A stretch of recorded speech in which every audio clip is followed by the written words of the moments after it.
अस्सलाम वालेकुम नाज़रीन, आज मैं आपको अनियन यानी कि प्याज के हैरान कुन फ़वाइद बताने जा रहा हूँ। इसको आप बहुत सारी नेचुरल रेमेडीज़ में इस्तेमाल करके मुख्तलिफ़ बीमारियों के लिए इस्तेमाल कर सकते हैं।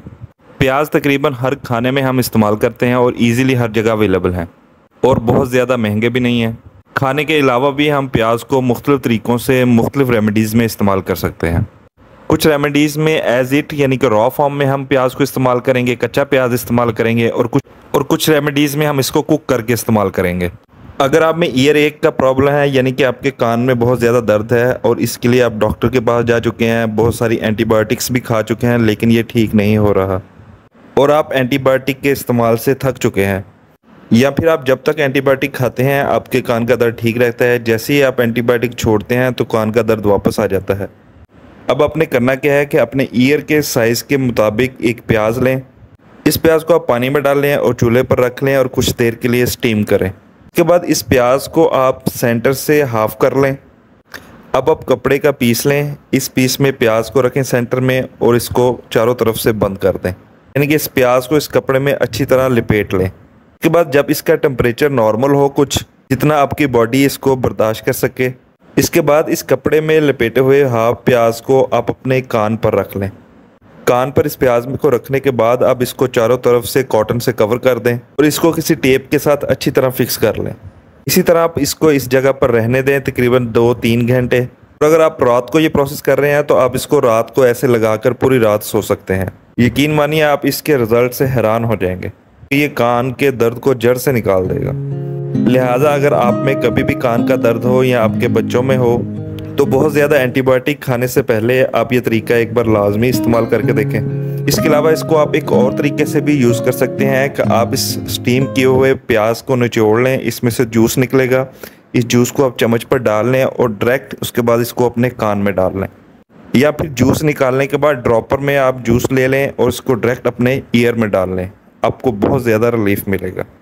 नंबर 2, इसके अलावा आप कुक्ड ऑनियन एक और जगह पर भी इस्तेमाल कर सकते हैं और वो है बॉयल। अगर आपके जिस्म में कहीं बॉयल बना है, आपकी स्किन में कहीं उभार पैदा हो गया है और उसके नीचे पस है, लेकिन उस पस को निकलने का कोई रास्ता नहीं मिल रहा, उसका कोई मुंह नहीं बना हुआ, आप इस कुक्ड ऑनियन को लें, इसको सेंटर से हाफ कर लें, इस गर्म ऑनियन को आप कपड़े में लपेटें और इस बॉयल के ऊपर रख दें।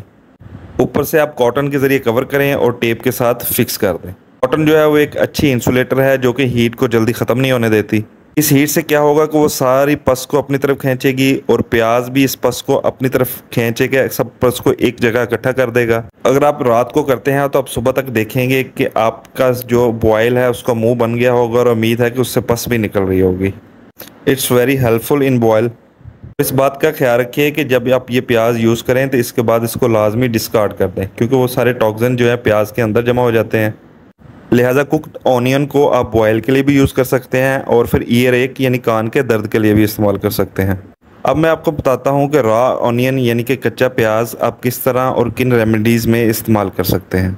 इनमें से नंबर 1 है सोर थ्रोट, यानी अगर आपका गला ख़राब है तो आप क्या करें, कच्चा प्याज लें, उसको अच्छे से चॉप कर लें, उसके बाद कपड़े का एक पीस लें और उसको इस तरह कट करें और उसके अंदर इस कच्चे कटे हुए प्याज को इस तरह फोल्ड करें। आप उसको अपनी गर्दन की फ्रंट साइड पे एक स्कार्फ की तरह लपेट सकें।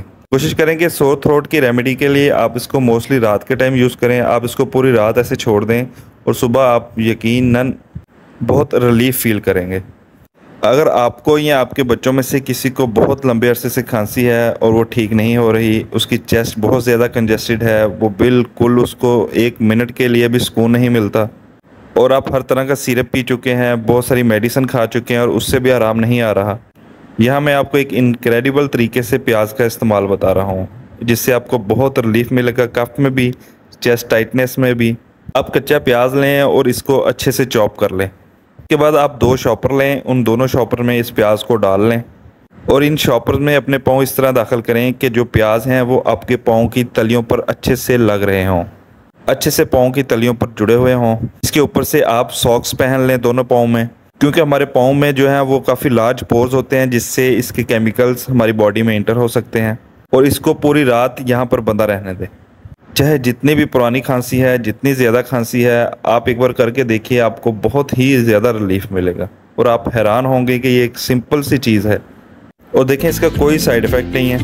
आपने अक्सर फीमेल्स को देखा होगा जब वो प्याज काट रही होती हैं तो उनकी आंखों से आंसू निकल रहे होते हैं, लेकिन ये प्याज काटना उनके लिए बहुत ज़्यादा बेनिफिशियल है। इसकी वजह से उनके सेंसेस में कंजेक्शन नहीं होती, कि जो चेस्ट है वो भी साफ़ रहती है। इसके अलावा आप प्याज और शहद के ज़रिए बहुत बेहतरीन कफ सिरप भी बना सकते हैं।